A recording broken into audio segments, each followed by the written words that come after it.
Hi guys, welcome back to my channel. I'm really excited to be back to be making this video today because this video is a controversial one. I don't know if it's controversial actually, but it's something that a lot of Nigerian children now, people in my generation, people of my generation, what they make skits about, crack jokes about, and you know, it just got me thinking, and I was like, I should probably do my own perspective and kind of make a video on this as well, because what actually inspired this video was Simi's video where she talked about growing up Nigerian, and she had a mom and one of our friends died, was also on the show, and they were just look at the way both parents, the way they did things was just different. Like one was very strict on his child, and he would he doesn't say I love you like when they were growing up. He doesn't say all those things, and I was like, this sounds familiar.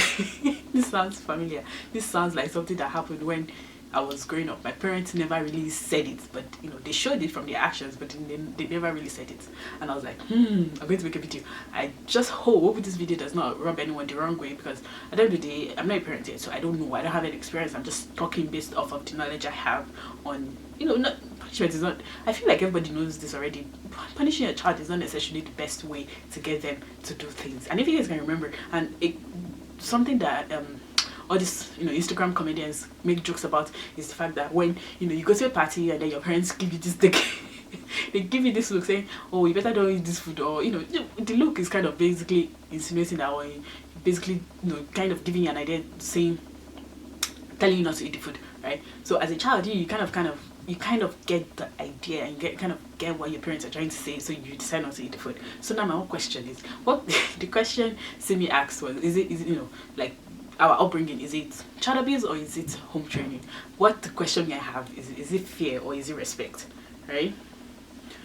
Like the question I have is it fear or is it respect? Because if me as a child, when maybe my parents look at me and they are telling me, you know, giving me this eye look, trying to kind of tell me not to eat this person's food, is it because, you know, did I decide not to do it because I'm actually scared that this person's food can poison me, or like it's going to be bad for me, or because I am actually scared of what my mom will do if I eat the food?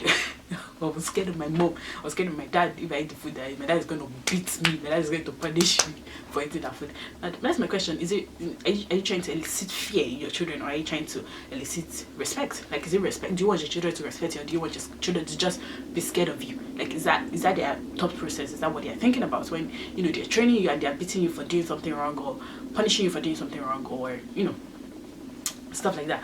And I was just thinking about it, and I thought, you know, I'm actually going to do a video about this and kind of show you why it's not necessarily the best idea to beat your children, and it's it's not necessarily the best idea to physically abuse your children or physically punish your children because you want to train them, or you want them to turn out to be a positive impact in the society, or you want them to be a good influence. You know, it's not necessarily the best idea, and it's not necessarily the best idea to also compare your children to other people's children. Hi, Nigerian parents, they can take an award for this one. Nigerian parents can take an award for this one, comparing, well, not all Nigerian parents actually. I don't know, because, you know, I'm Yoruba and I don't know about other tribes. I don't know if the other tribes do this as well, but if they do, and you know, you're Igbo, you're Hausa, if you're watching this video and this was something your parent did, then please leave a comment below. Just you know, just comparing your children to other people's children, like, geez, we're not even from the same household, we are not even from the same parents, we have different upbringing, different perspective, like just different genetic everything. But then your parents expect you to be like someone else's child, or they punish you because they're trying to avoid you being like someone else's child. Like, because your friend's child is, I don't know, because your friend's child is just corrupt, just doing this anyhow, does not mean I'm going to end up being that way. Like, it does not always work like that. Yeah, children can mimic behaviors and they kind of copy what people do, but then not necessarily, it doesn't always end up that way, right? So I just wanted to talk about the different types of punishment, why physical punishment is not necessarily the best idea. So there are obviously different types of punishment, but for this, coming from the psychology perspective, there is the positive and the negative punishment. So positive punishment is when you add something. So to add something means to kind of like maybe beat your child, right? Or add something like, well, for example, a teacher, for example, if you're in school and you did something wrong, they'll be like, okay, maybe write like two pages of this essay talking about how your behavior is bad, That's punishment for them. So it's kind of like adding something for you to feel for the punishment, to decrease the behavior. But the negative punishment is to remove something in order to decrease a behavior. So that would be, for example, let me see if that happened. Yeah, oh gosh, negative punishment. I think a lot of Nigerian parents also do this as well, which is removing something your child likes in order to decrease a particular behavior. So for example, collecting my phone. My god, my parent did that a lot. Parents would my dad would just like, see, you don't need phone for a month or for 2 weeks or something, just collect your phone. And then yeah, so you collect your phone just so you can stop the behavior that resulted in him collecting your phone to begin with, right? So that's negative punishment. But what I really want to talk about in this video are the people that will be doing physical punishment. Yeah, there are times where physical punishment is necessary. Sometimes you just have to beat that child for the child to get it. But not even the child, because a child is still learning. They're still learning. They're still observing. Children tend to have observational learning, which is basically do what other people are doing. People around them are doing. Right? That's basically how you teach culture to children, because it's like, okay, see, so in the Yoruba culture, we wear this attire, and then you wear the attire for your children as well. So they kind of get the idea of what it's like to be a Yoruba, to be from a Yoruba, or to have a Yoruba culture, basically, right? So they kind of have an idea. So that's basically you teaching them something. But I just want to talk about the negative effect of physical punishment and why physical punishment is not necessarily the best approach to take when training a child and when raising a child. Right? So physical punishment can result in fear. Yes, guys. Physical punishment can result in fear. As I said earlier, my mom giving me this bad eye, this eye look, telling me, if you collect this thing from this person's if you collect food from this person, yeah, just giving you eye look, trying to tell you, if you collect food from this person, I'm going to beat you, or you're going to collect K when you get home. Like, did I decide not to collect the food, or did I decide not to go ahead and eat the food because I'm scared that this person's food has poison in it, or like, has poison in it or something, or I'm scared of my mom, of her punishing me, the punishment. I'm scared of my mom, I'm scared of the punishment, right? Like, do you want your children to be scared of you? And also think about it, if your child is scared of you, they're not able to approach you with things going on in their lives. I remember growing up, I couldn't really talk to my parents about how I was feeling, what was going on with me, just things like that. I didn't feel comfortable. I didn't feel like I could come to my parents to kind of tell them things going on with me, right? I was scared of my parents. I'm not going to lie, at some point I was scared of my parents. Now I'm not scared, because it's like they kind of give me the respect that, okay, now you're an adult, you can make your own decisions yourself. But growing up, I was scared. Let me tell you, I was scared of my parents. Yeah, are you trying to encourage your children to be scared of you by punishing them when they do something, by physically punishing them when they do something, or you're just trying to train them? Is that your perspective? Is that what you see? Like, when you're beating your child, when you're doing, are you like, okay, I'm beating my child because I want my child to stop this behavior? That's probably what they're thinking, but it's not necessarily the best way to stop your child from doing a particular, continuing a particular behavior.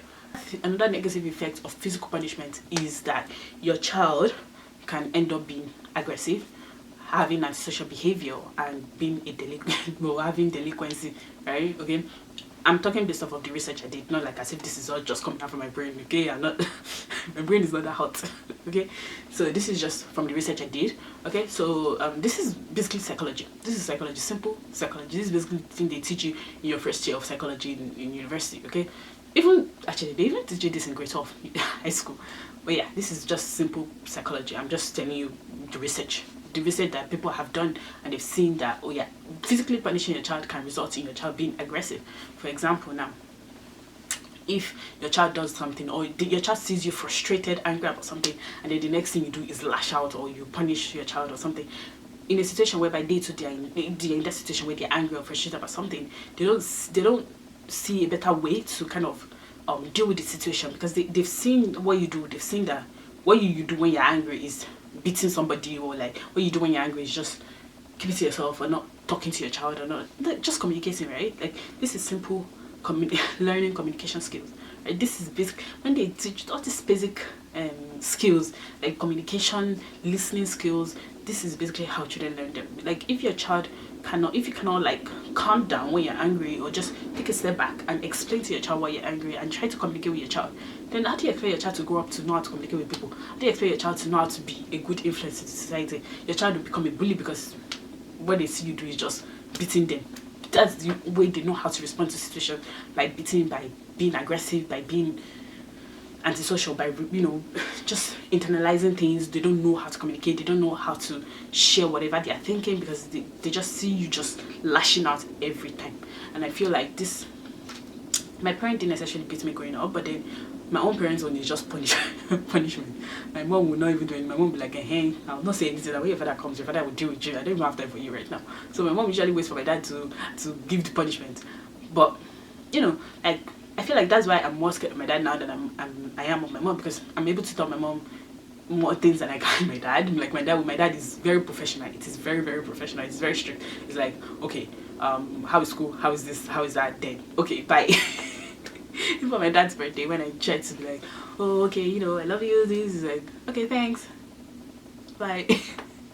Like, it's just like the communication is not flowing easily, because it's like they've just built this barrier. They've built this I guess barrier or boundaries or something, that it's just difficult for me to approach them and just treat them like my parents. You don't want your child to be scared of you. Like, I don't want to be scared of my parents. I want to be able to tell them anything. Like, if I'm not able to tell my parents anything, who can I now talk to now? Because these are your parents. They gave it to you. They trained you to this point. Who am I going to be able to talk to if I cannot talk to my parents? You know, as a person right now, I find it difficult to communicate with people easily. So I feel like I'm more, I just like to be to hide away than actually be the focus of attention. Like, I feel like I don't like to interact with people, because that's the thing. Because growing up, my parents did not really let me make friends. They would always like stay in the house. The best place for you to be is staying in the house, so that way you don't get pregnant. Because everything's not about pregnancy. Sometimes you need to talk about it. Like, pregnancy is not necessarily a bad thing, but then you need to be able to explain to your child that there's time for everything, right? That's what you want your children to understand, not that oh my god, they were some other Nigerian parents, that, you know, from people that are in our streets, in our neighborhood, you see how they respond to their children making small mistakes. How can you open your mouth to tell people that you sent your child out? Or, like, you know, for female children, like, you sent your child out because your child got pregnant, you know, at 16, or your child got pregnant at 18. 18 is not even a bad age. Well, 18 is a bad age, because it's not the time for you to be getting pregnant. It's just, there's time for everything. But you have to send your child packing. Like, where do you expect your child to go if you can do that? What if the pregnancy is even due to rape or something, but your child cannot tell you that? All you can see is the pregnancy. You don't want to even listen to your child's side of things. You just want to conclude that your child is the bad person, right? Another thing you want to look at when in a situation like this, where, you know, you're angry about something, your child has done something wrong, right? Instead of seeing it as instead of seeing it as your child against you, your child did this because they want to punish you, they want you to be angry, they want to embarrass you. How about you see it as you and your child against the problem, right? Like, there's a problem now. Now let's come together. Let's talk about how we can resolve this problem, instead of just being against your child for a problem that at the end of the day probably wasn't even their fault. But then you're so against your child that you can't even talk to your child to kind of understand why it happened in the first place, right?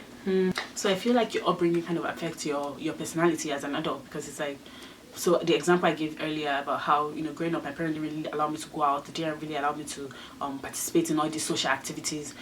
And now that I'm an adult, it's like I don't feel the need to do it. But then in this society, especially in Canada, they encourage teamwork, they encourage communication, they encourage you to be an extrovert. But I'm not an extrovert, and sometimes there's been a disadvantage to me, because, for example, when I need to present a class, but I'm so shy that I don't know if this is, yeah, I guess you can link this to your upbringing, because it's like I am so scared of social judgment, what people would think about me, the way I'll talk, like all those things are in my mind. Instead of me to be worried about what I'm actually presenting about, I keep thinking about what people think about me, you know. I don't know, Sha. I don't know if you can link that to your upbringing and how your parents don't encourage you to know how to socially interact with people around you, you know. Research has actually shown that the most effective way to teach your child a new behavior is is through positive reinforcement. So what do we call reinforcement? How would you define reinforcement? Reinforcement is basically doing something to increase a behavior. So punishment is to decrease a behavior. Reinforcement is to increase a behavior. So instead of only focusing on when your child does something bad, how about you focus on the good things they do, or the good things they do, and encourage them, praise them, buy gifts for them, you know, just some form of reinforcers. There are actually different types of reinforcers. There is the primary, and there's the sorry, there's the primary reinforcer and then there's the secondary reinforcer. The primary reinforcer is just like innate things, like something that you know yourself that it is a reinforcer, it has benefits, right? It can reinforce behavior. So if you tell somebody that I'm going to give you food if you do something, who wants to die?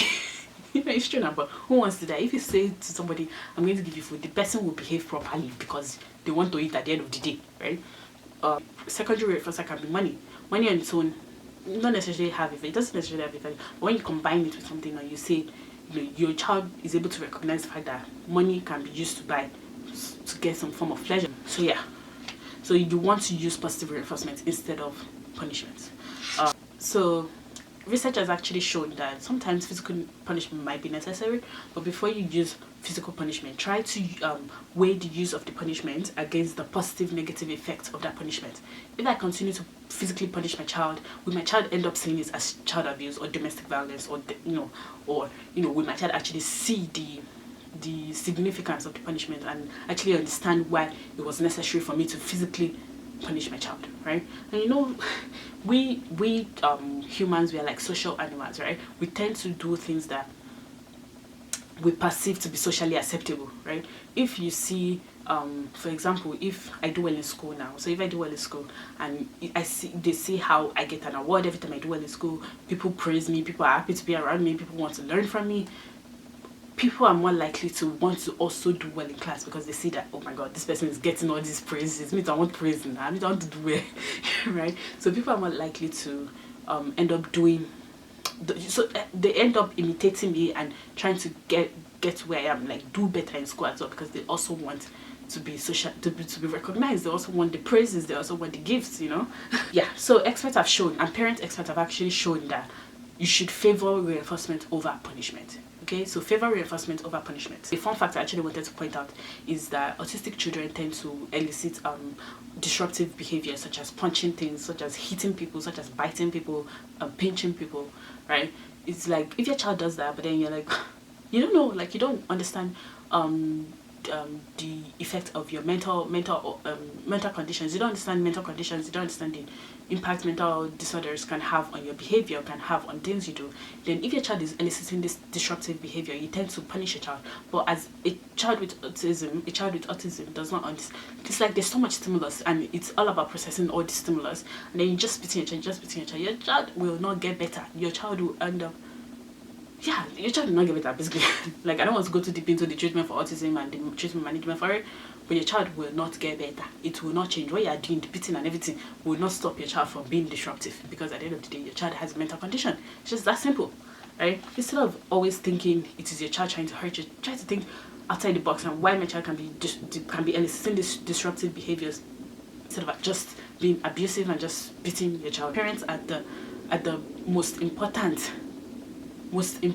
factor when it comes to training a child, because it's like you are the ones they see you before they get exposed to other people. So if you have bad behaviors, bad habits, your child will most likely pick up those bad habits and those bad behaviors. So yeah, so children are not totally stupid, okay? So they're not totally stupid. Sometimes they also like they kind of learn from people around them, right? So if somebody gets punished for a behavior, they learn not to do that behavior, right? So you don't necessarily have to beat your child. Your child can also learn from other people's mistakes. You can explain to your child why that behavior you are doing, or the behavior you're showing, can be bad and can result in punishment for others. So you don't necessarily have to beat your child. They don't want to do something that, well, people tend to do things that will elicit, that will get them to be socially accepted by the society, right? They are learning the social norms from you. I wanted to talk about things from the parents' perspective. Now, as an adult, I kind of understand better why some parents can be frustrated.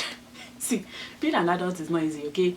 Some people can be frustrated, and that's kind of expected, because we are humans at the end of the day, right?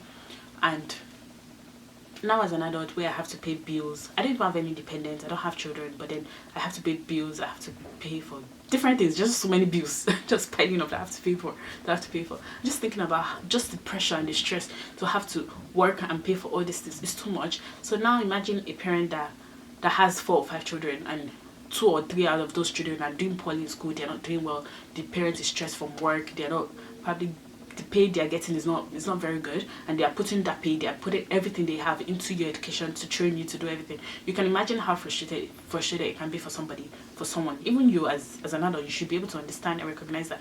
But as a child, your child cannot understand it. So what your child is seeing is the fact that you are beating them. That is all they can see. They do not understand the fact that, see, there's something else going on in your life. See, your life is not all about them, right? They don't see that. All they see is themselves. They only see themselves. They only see what is being done to them. So as an adult, it is your responsibility to kind of deal with the situation in a reasonable way, in a sensible way. Don't beat your child. Just be able to deal with the situation in a reasonable way. Okay. Some parents might also be having some mental issues, such as some parents might also be experiencing some mental issues, such as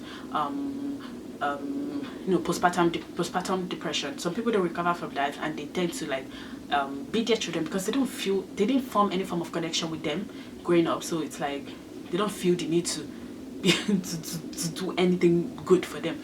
So just to round everything up, my camera is about to die. I'm just going to round up and just end the video. You want to learn, just learn and show your children compassion. Your children are not your enemies, okay? Show your children compassion. Should be kind to your children. Love them. Say you love your children. There's nothing wrong in you telling your child that you love them, because the father that was on Simi's show that was talking about how, you know, his daughter asked him, he's like, why did you never say you love me when I was growing up, but now you say it, and if I don't say it back to you, you don't want to end the call. And it's like, you know, yeah, you didn't really answer the question, really. You didn't really answer the question, but there's nothing wrong in you telling your child I love you. Nothing is wrong in that. They don't see it as a weakness. They see that you just being compassionate to them. They are able to come to you when you're able to share, to say those words to them, to share those just be vulnerable. Why do you have to build this strong wall just for your child, with your children? Like, why do you have to be so protective? Just be vulnerable when it comes to your children. Be kind, be compassionate, love them, be helpful, because they are learning from you. You are their teachers, so they are, at the end of the day, they are learning. So be helpful, be willing to help your child, right? Teach them because they also learn how to interact with others from you. So teach them how to positively interact with others. Teach them how to interact with the society. Teach them how to interact with the world around them. How to communicate with people instead of always resorting to anger. Just teach them how to communicate, use their words instead of their fist. Use their words instead of their fist. You get what I mean? So yeah, now just to round up, do you want your child to respect you, or do you want your child to be scared of you? So, you know, it's up to you. I can't tell you what to do. It's up to you to kind of decide what the best way to raise your own child. It's up to you. I don't even have any experience. I don't have my own child yet, so I don't know. Okay, so it's up to you. I'm just giving you my own two cents. Okay. So yeah, learn to see problems as me and my child against this problem, not you against your child, not your child against you. Your child is not, they're not doing, even if they are hurting you some way or the other, they are not doing it intentionally. It is probably because they don't know. It's as simple as that. They do not know, and it is your responsibility to teach your child the best thing to do, like how to deal with situations, right? It is your responsibility. What else? Just teach your children how to communicate, say how they feel, because as an adult now, I'm finding it difficult to say how I feel. With sometimes when I'm angry, I just go to 100 real quick, right? I just go to the extreme. I would like to be able to communicate my feelings better instead of just getting angry, instead of letting my reflex to be anger. Just learn to communicate and see problems as me and my friend against this problem, or me and my partner against this problem, not me against my partner, or like trying to win an argument. It's not about winning an argument, it's about resolving the problem. Okay. Just basically model good behaviors around your children. Show your children how you want them to respond to the situation. If you're in traffic and, you know, somebody is driving poorly or badly, and you know you're angry about it, you're frustrated about it, you don't want to start cursing out the person while your child is in the car. You just, you know, you'll be like, you can just simply say, oh, I'm angry at this person for taking this, you know, just switching lanes without indicating, you know, just talk and explain why what the person did is not socially acceptable, what the other person did is not socially acceptable. It's not just cursing the person out while your children are in the car. It's not proper. Not all Nigerian parents are bad, don't get me wrong. Some of them are good. I'm just giving you why physical punishment is not necessarily the best approach to take. And right, people talk about generational curse, about how, you know, a curse goes from one generation to the next to the next. It does not have to. That's the thing. It does not have to. Because your own parent beats you does not mean you have to beat your children. That is not necessarily the best way. Because you turned out well because your parent has beaten you, you turned out well in spite of the beating, not because of the beating. Don't get it wrong. You turned out well because in spite of the beating. So you turned out to be a good person, to be a positive influence to your society in spite of the beating, not because of the beating. Thank you guys so much for watching this video. My camera is about to die. I'm talking too much. I'm just going to stop the video here. I don't know if I missed anything. If I did, I'm going to add it in the description box, so you can check that. If there's anything else I want to add, I'll add it there. Thank you so much for watching this video. Thank you for your support. Thank you. Make sure to give this video a thumbs up when you're done watching this video. Give it a thumbs up when you're done watching this is the end of the video. Anyways, give the video a thumbs up, comment, like, share, hit the notification bell so your friends can watch the video as well. Share these videos with your parents, with anybody, so they can apologize if they need to apologize. Apologize, okay? You know yourself. If you were like that, if you treated your children like that, you don't have to be wicked to your children. Be nice, show them love, show them compassion, be compassionate, because they are also humans as well. Don't beat. Beating your child will not necessarily, it's just inflicting pain. It's just pain. Okay? Thank you guys so much for watching this video, and I'll see you in my next one. Peace. Hey guys, welcome back to my channel. Thank you guys so much for coming back to this video, coming back to my the fudge. Hey guys, welcome back to my channel. Thank you guys so much for tuning in to the hi, English is hard. Welcome back to my channel. Thank you guys so much for tuning in to the